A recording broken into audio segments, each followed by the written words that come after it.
Okay, show of hands. How many of you guys took a foreign language in high school? Okay. How many of you who raised your hand would feel comfortable having a conversation in that language today? Well, less than half. According to U.S. Bureau of Statistics 2010, of the 60 million American citizens, they said that about 20% speak another language at home. But other non-federal studies say that less than 10% of Americans are proficient in another language. There's this joke in like the linguist circle that goes like this. What do you call someone who speaks 2 languages?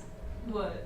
Bilingual. Bilingual. What do you call someone who speaks 3 languages? Trilingual. What do you call someone who speaks 1 language? American. Oh.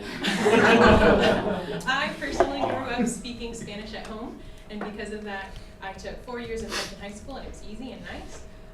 But I have a lot of friends that only speak English, that took 2 years of Spanish in high school, and can't speak any of it today. So today we're going to talk about the U.S. foreign language crisis, some ways that we can solve it, and the benefits of speaking another language. It's time for our nation to adapt our education system in order, and to teach more foreign languages in order to keep up in this globalized world. So first, we'll talk about the crisis itself.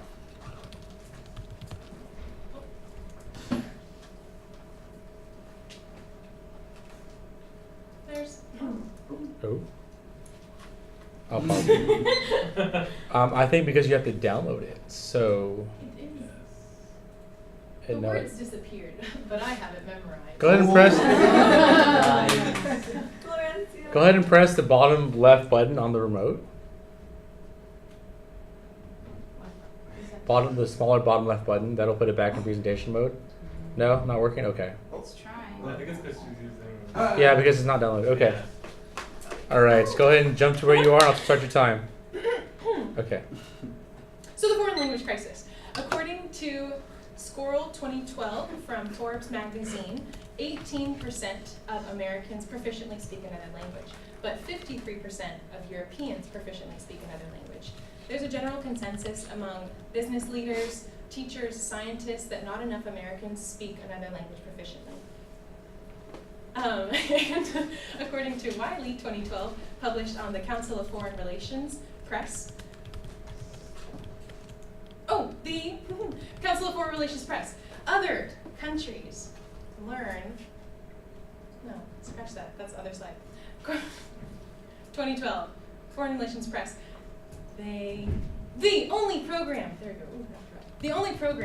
that we had in the Department of Education that focused on foreign language in primary and secondary schools was completely cut in 2011. We don't have that program anymore. And because our emphasis is so focused on subjects that are being tested, like English and science and math, it's taking resources away from subjects that are not being tested, such as foreign languages.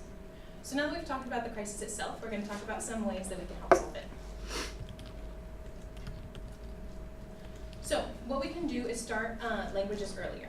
According to a 2012 report by Eurostat, which is an arm of the European Council, it's compulsory for children to start learning another language in Europe, and most of them begin between the ages of 6 and 9. Scientists have decided that it's easier for a person to become proficient in another language the younger that they begin learning it.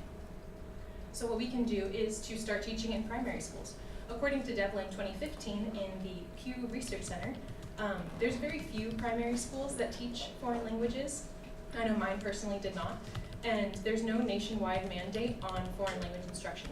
So every state is different, and most states allow each school district to decide what the requirement is for graduation. So in California, for example, the requirement is that you need at least 2 years of a foreign language. But in many schools, you can get by and pass that requirement without taking any foreign language at all. So as you can see here, these are the ages that other countries begin learning their languages. Belgium starts at 3 years old, and we are all the way down, not even on this graph. Ours usually starts at 14. So now that we've talked about some ways that we can solve the problem, we'll talk about some benefits for multilingualism. According to a study published in 2010 in the Science magazine by Diamond, speaking another language, being bilingual, can actually help protect your brain against some of the symptoms of Alzheimer's. And A 2014 study by Okel, published in the Universal Journal for Educational Research, shows that being exposed to multilingualism, so whether you're proficient in it or not, being in that classroom with a teacher that is speaking another language, helps children become better with their interpersonal skills, and bilingual children are shown to have better communication skills than monolingual children. So today we talked about, studies have shown that people are more likely to get hired if they speak other languages proficiently, especially in diplomacy and world trade jobs. So we've talked about what the foreign language crisis is, some ways that we can help solve it, and what some of the benefits are for speaking another language. If you'd like to find out more, you can go to YouTube and look up the benefits of a bilingual brain. It's a 5-minute TED-Ed video that just tells you what it does to your brain, how it helps, and that it is never too late. If you did not have this opportunity as a young child to learn a young language, it's never too late. It might be a bit more difficult, but you can do it. It's time for our nation to fortify our education system by including more foreign language instruction in order to compete in this globalized world. Thank you.